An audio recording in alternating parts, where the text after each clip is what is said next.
and who is to be blamed. Just so you know, sir, some people are saying that, Governor Oshiomole must really hate Madam Ngozi. You're doing this for the good of the country, right? It wasn't as if there's any dispute or anything before this came out. I think what people should recognize is that from my own background, I am never intimidated. I am, as a labor leader, I question authority, I interrogate power, and the fact of being in government doesn't offer me so much comfort as to be different about gross abuse of power and criminal diversion of funds. I mean, what should I hate her for? What for? I'm not a federal official. I'm not seeking federal appointment. I'm as privileged as any other governor, but I'm troubled by people say one thing in the afternoon and doing the other thing at night. People should ask the question, how come each time issues of corruption and abuse or diversion of funds is raised, Minister Ngozi was the first to defend, rather than show cause and have open mind. Remember when the CBN governor, who you can't dismiss, you might say I'm not a finance minister, but the CBN governor should know. He talks about huge billions of dollars diverted. Ngozi was quick to say, no. It's not 40 billion. It's only $10.8 billion dollars. If that is offensive to good conscience. And then later, we are going to do forensic audit. NNPC books have not been audited. How can she preside over an economy in which the main player, such as NNPC, is not but as a matter of course, carry out annual audit? Why should that happen under her watch? Why should that happen? And a lot of funds accrued to institutions like Nasima were diverted. Why should that happen under her watch? Contracts are awarded without any bidding. If people say there's so much corruption in Nigeria, who was presiding over the economy? And she's not on record as having raised alarm on any abuse of office. So, there's nothing personal about it. If anything, I consider her a friend, but she knows that my friendship is subordinated to the bigger national interest.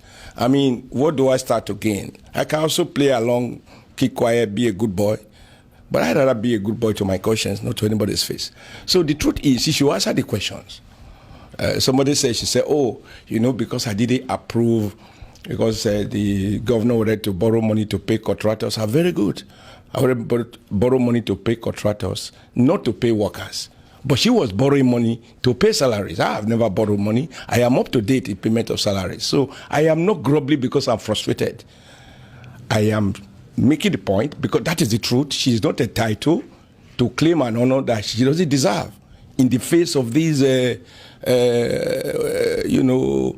huge numbers that cannot be accounted for. I'm sure very soon when the various agencies, because I believe the president is quietly doing some work, try to understand what went wrong, the rot that he inherited, who is responsible for what.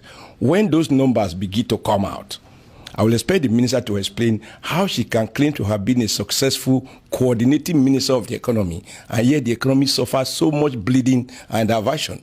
Here in Washington, everybody is talking about billions of dollars of Nigeria crude money that was taken. How could you supervise an economy? You are cooking the soup. The elephant leg is being stolen. You're not raising alarm. People raise alarm. You shut them up. So I think Nigeria should move away from settlement. I've even heard people saying, ethnic issues. It's the typical Nigeria thing. When a public officer has no explanation, they seek escape route by appealing to base settlement, primordial settlement, religion, ethnicity. For people like me, that doesn't disturb me at all. I am a union man. I have always interrogated power. When I was in the NLC, I challenged some of our policies. So she knows where I stand. I'd rather be known for something than to be known for nothing. So what do you think about the effort of this administration to probe the former president, Goodluck Jonathan? I don't think the probe is the right word. For a president whose major campaign was his on, if we don't kill corruption, corruption will kill us, it's only natural that he recovers what was stolen.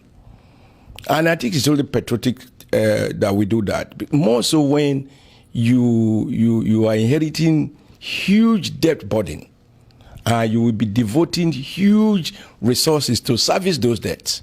So if we recover money from Abacha's government, even after his death, why should anybody ask question whether if indeed, I thought it's about probing. The evidence is all over the place.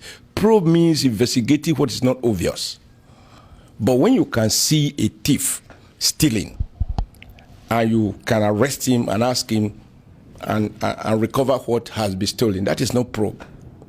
Probe is like finding what is not clear. It's so clear that so much money was diverted. I mean, even that we are told you are losing 400,000 barrels a day, how can that happen? Since when?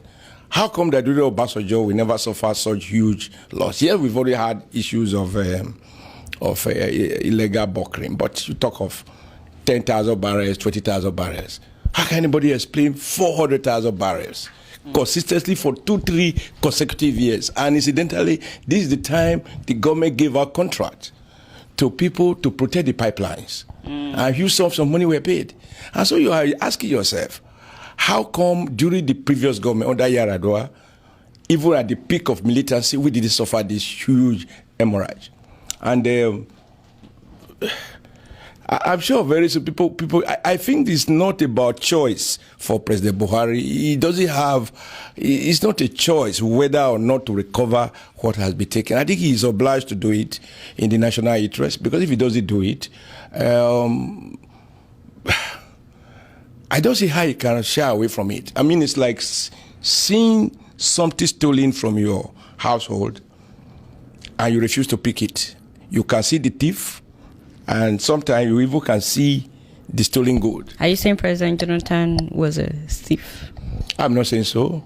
I'm saying that a lot of stealing went on under his watch, and there's no question about that. But as to his so personal level of guilt, this is not for me to say. But every president, like every governor, like every local government chairman, must accept responsibility for what happened under your watch.